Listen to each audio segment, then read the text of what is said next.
շատ դժվար խաղ գնաց մեր համար։ Ոնց որ հասկանում ենք, որ խաղը մեր ձեռի տակ է, բայց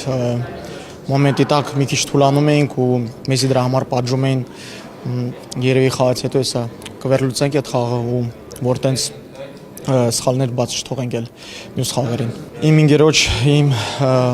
одноклубникին Ալեքսին, որ այս մի քանի վաղ առաջ մահացավ, Իրանին է վրա այս գոլը։ Իրոք պատմական նվաճման հասանք,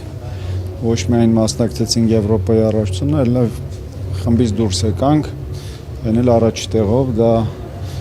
մեծ նվաճում է մեր համար, բայց մենք չենք կանգնելու սրա վրա, մենք էլի աշխատելու ենք, որովհետև մենք խոստացել ենք, որ բարձր ենք պահելու մեր երկրի պատիվը և փորձելու ենք գնալ ինչքան հնարավոր է առաջ։ Երկու կորուստ ունենք Լիտվայի խաղից առաջ, Պետրոսը Վարսենը և Նիկիտան Խրոմիխ, փորձենք այն տղաները, ովքեր քիչ խաղաժամանակ են ստացել, իրանց ավելի շատ ժամանակ տալ։ Մենք երբեք դուրս չենք գալիս պարտվելու համար, մենք դուրս ենք գալու Լիտվայի դեմ հաղթելու։